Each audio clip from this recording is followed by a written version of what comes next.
L'histoire commence avec un humain qui poignarde le cœur de l'ancien dragon avec son épée.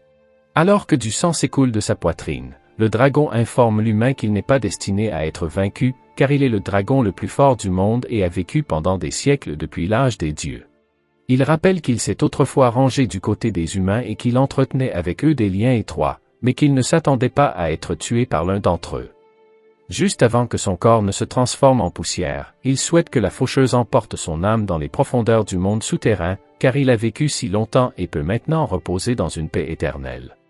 L'instant d'après, il ouvre les yeux et voit des humains qui le regardent. L'ancien dragon ne comprend pas ce qui se passe, car la famille commence à l'appeler leur fils bien-aimé et le nomme Dolan. L'ancien dragon, devenu Dolan, se rend compte qu'il s'est réincarné en humain dans le village où il a été tué par le mage humain. Au fil du temps, Dolan grandit et devient un excellent jeune homme. Il réside dans un petit village appelé Berne, situé à la frontière nord du royaume continental d'Arkrest. La seule industrie importante du village est l'agriculture et Dolan travaille dans les champs pour gagner son pain quotidien. La tradition veut qu'à l'âge de 15 ans, une personne soit considérée comme adulte et doive vivre seule sans ses parents. Dolan, qui a maintenant 16 ans, a quitté la maison de ses parents et vit seul dans le village. Un jour, il se rend à la rivière voisine pour pêcher des poissons afin de gagner de l'argent en les vendant. Son ami lui demande s'il se rend au marais pour enquêter. Dolan répond que cela fait 1 mois que les hommes lézards ont quitté le marais et qu'il ne peut pas laisser les choses en l'état. Son ami lui répond que ce n'est pas son travail, mais celui des soldats de la garnison. Il tente de l'en empêcher en disant qu'il s'inquiète pour lui. Dolan le rassure en lui disant qu'il s'en sortira et que, puisque le capitaine Ballan et ses hommes gardent le village, il n'a pas d'autre choix que d'aller lui-même enquêter. Il ramasse ensuite le poisson qu'il a pêché et se rend chez lui. En chemin, il rencontre ses amis et partage un peu de poisson avec eux. Ils l'avertissent également de faire attention aux démons et aux voleurs sauvages, lui révélant que la sécurité autour de leur village urbain n'est pas très bonne et que tout le monde doit se défendre. Lorsqu'il arrive chez lui, il est immédiatement accueilli par une jeune fille nommée Eri, qui lui dit de sortir car ils ont un cours de magie. Dolan s'exécute et leur montre sa force en frappant un poteau avec son sort de magie du tonnerre. Son professeur, la doyenne du village, est ravi de ses progrès en magie et l'encourage à faire aussi bien dans le cours de potions. Dolan la remercie pour tout ce qu'elle lui a appris et promet de faire de son mieux à l'avenir. Le soir, Dolan aperçoit une jeune fille et est surpris par sa beauté. Le chef du village la présente comme Christina et informe Dolan qu'elle vivra désormais au village. Il lui dit également d'être gentil avec elle, car elle est la fille d'une famille noble. Il se serre ensuite la main et Dolan se rend compte, à la vue de sa poigne, qu'elle est une habile épéiste. Cependant, il craint qu'elle ne survive pas à Berne, car la vie au village est pleine de dangers, le risque de mourir de froid en hiver, et l'été qui est la période la plus chaude de l'année. Après leurs adieux, il rend visite à ses parents et les accueille chaleureusement. Il leur donne tout le poisson qu'il a pêché, leur assurant qu'il y en aura assez pour toute la semaine. Ce soir-là, ils s'assoient à la table et prennent un repas ensemble. Dolan est heureux de pouvoir enfin manger à nouveau la délicieuse cuisine de sa mère, mais son père plaisante en disant qu'il devrait trouver une femme qui sache cuisiner comme sa mère. Dolan acquiesce et répond qu'il sait à quoi ils font allusion, mais que pour l'instant, il n'a pas l'intention de se marier parce qu'il veut passer du temps seul.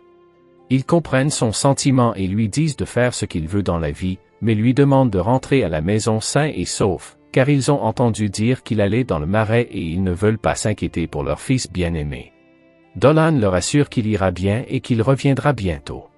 Au moment où Dolan s'apprête à quitter le village, les gardes du capitaine Ballan arrivent et l'empêchent d'aller dans le marais. L'un des gardes dit que c'est leur devoir, pas celui de Dolan.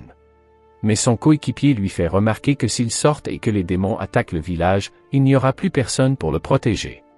À ce moment-là, la doyenne du village arrive et demande à Dolan d'être prudent, car son œil divin ne fonctionne pas. Dolan la rassure et s'en va. En chemin, il révèle que les hommes lézards des marais avaient des interactions occasionnelles avec le village de Berne, mais qu'un jour, ils ont tout simplement cessé de se montrer. Les villageois n'ont aucune idée de ce qui s'est passé, mais Dolan se promet d'aller au fond des choses. Lorsqu'il arrive au marais, il active immédiatement sa magie de recherche pour localiser les hommes lézards. Après vérification, il se rend compte que les hommes lézards ne peuvent pas vivre ainsi, car les esprits de la terre sont trop puissants, ils ont même affaibli les esprits de l'eau. Soudain, il sent quelque chose et sort rapidement son épée. Il pense que les démons autour de ce marais doivent être puissants et qu'il sera difficile de se battre avec eux, mais à sa grande surprise, le démon s'avère être une lamia, une fille au corps mi-humain et mi-serpent. La jeune fille lui demande ce qu'il fait tout seul dans le marais, et avant qu'il ne puisse répondre à sa question, un esprit géant arrive et attaque la jeune fille. Avant qu'il ne puisse l'attraper, Dolan lui sauve la vie en coupant la main de l'esprit et l'emmène de l'autre côté. Il se cache derrière un champignon géant jusqu'à ce que l'esprit soit hors de leur vue. La jeune fille pose des questions sur l'esprit et Dolan lui répond qu'il s'agit d'un esprit dérangé de la terre. Il explique que les lézards vivaient dans ce marais, mais qu'ils ont disparu sans laisser de traces, et que cet esprit géant doit en être la cause. Il se présente alors et lui demande son nom, ce à quoi la jeune fille répond qu'elle s'appelle Selina et qu'elle peut aussi utiliser la magie. Comme Lamia utilise une magie unique qui agit sur les esprits de la terre, Dolan lui demande de lui prêter main forte et de se battre à ses côtés. Au début, Selina n'est pas d'accord, disant que les Lamias ne sont pas autorisés à se battre sur le territoire, mais vu les circonstances, elle accepte sa demande. Ils se dirigent alors vers l'esprit et le chargent avec leurs armes. L'esprit les attaque avec ses balles de sable, mais n'a aucun effet sur eux car Dolan les dévie avec son épée. À ce moment-là, Selina invoque l'esprit du grand serpent et capture le monstre de sable. Son pouvoir n'est pas suffisant, mais il l'est pour que Dolan fasse exploser le corps de l'esprit et le coupe en deux avec sa magie de dragon. Selina est heureuse que Dolan ait vaincu l'esprit géant, mais son bonheur ne dure pas longtemps car elle est recouverte par la boue du corps de l'esprit. Dolan lui dit qu'il faut nettoyer ses vêtements, sinon elle va prendre froid. Selina accepte son idée et ils se rendent au bord de la rivière avant de ramasser les 3 pierres d'or qui sont sorties du corps de l'esprit géant. Après avoir lavé ses vêtements, Selina demande à Dolan pourquoi il n'a pas peur d'elle. Dolan répond qu'il a entendu dire que les Lamias sont des créatures terrifiantes et que lorsqu'elles voient des humains, elles deviennent agressives. Pourtant, lorsqu'il a vu, il n'a pas vu de créature agressive, mais une jolie fille qui a joyeusement décidé d'aider un étranger. Selina rougit de sa réponse, mais il lui demande où se trouvent les autres Lamias. Selina répond que dans leur village, la règle veut qu'une Lamia, une fois qu'elle a atteint l'âge de 17 ans, parte à la recherche d'un mari. Il lui révèle que les Lamias sont une race composée uniquement de femmes et qu'elles ne donnent naissance qu'à des femelles, mais que si elles donnent naissance à un mâle, ce qui est rare, il sera de la race de son mari. Il explique ensuite que les Lamias sont une race formée par une femme qui était humaine à l'origine, mais qui a été maudite.